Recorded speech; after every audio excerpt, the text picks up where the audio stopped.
Hey everyone, welcome to Royal kitchen delights. இன்றைக்கி எல்லாருக்கும் ஃபேவரட்டான ப்ரௌனி ரெசிபி எப்படி பண்ணுறதுன்னு தான் பார்க்க போகிறோம். ஸோ இது ரொம்ப ஈஸியான ரெசிபி, யார் வேணாலும் ட்ரை பண்ணலாம். இதுக்கு எந்த கன்சிஸ்டன்சியும் தேவையில்லை, எப்படி பண்ணாலும் இது நல்லா தான் வரும். இந்த ப்ரௌனி ரெசிபி மேலே க்ரன்ச்சியாகவும் உள்ளே ஃபஜ்ஜியாகவும் இருக்கும்.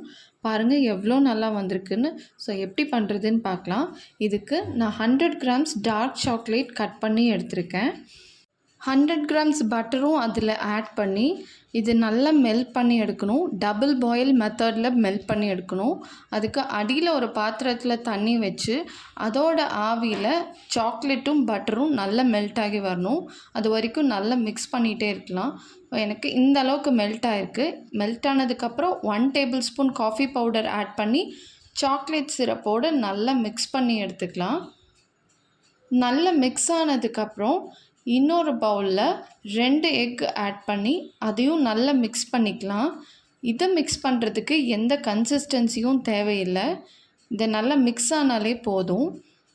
இந்த அளவுக்கு மிக்ஸ் ஆகிருக்கு. மிக்ஸ் ஆனதுக்கப்புறம் இதில் ஒயிட் சுகர் பவுடர் பண்ணது 1/4 cup, brown sugar 1/4 cup add பண்ணியிருக்கேன். ப்ரௌன் சுகர் இன்க்ரீடியண்ட் ரொம்ப முக்கியம் ப்ரௌனிக்கு. ஸோ கண்டிப்பாக அதை ஆட் பண்ணணும். இதை நல்லா மிக்ஸ் பண்ணி எடுத்துக்கலாம்.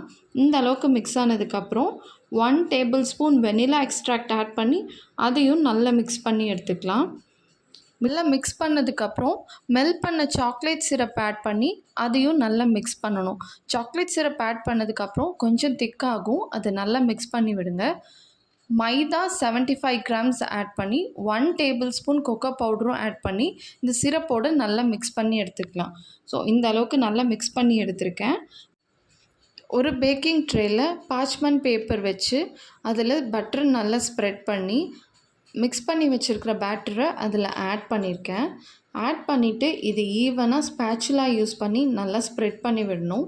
மில்க் சாக்லேட் ஆட் பண்ணியிருக்கேன். எவ்வளோ சாக்லேட்ஸ் வேணாலும் ஆட் பண்ணலாம். சாக்லேட் பிடிக்கிறவங்க அதிகமாக கூட ஆட் பண்ணிக்கலாம்.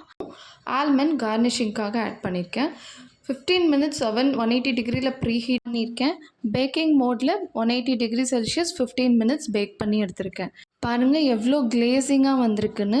ப்ரௌனி எப்பயுமே அவன்லேருந்து எடுத்த உடனே சூடாக கட் பண்ணக்கூடாது. அது எல்லாமே நைஃப்லேயே ஒட்டிக்கும், கரெக்டாக வராது. நல்லா ஆறுனதுக்கப்புறம் ஒரு 10 மினிட்ஸ் 15 மினிட்ஸ் நல்லா ஃபுல்லி கம்ப்ளீட்லி ஆறுனதுக்கப்புறம் கட் பண்ணி எடுத்தால் இந்த மாதிரி மேலே கொஞ்சம் க்ரன்ச்சியாகவும் உள்ள ஃபட்ஜியாகவும் ப்ரௌனி டேஸ்ட் கண்டிப்பாக ஃபீல் பண்ணலாம். இந்த கிறிஸ்மஸுக்கு கண்டிப்பாக ட்ரை பண்ணி பாருங்கள். ப்ரௌனி ட்ரை பண்ணிவிட்டு உங்களுக்கு எப்படி வந்ததுன்னு எனக்கு கமெண்ட்டில் சொல்லுங்கள். சேனல் சப்ஸ்கிரைப் பண்ணலன்னா சப்ஸ்கிரைப் பண்ணிக்கோங்க. நியூ அப்லோடட் வீடியோஸ் நோட்டிஃபை ஆகும்.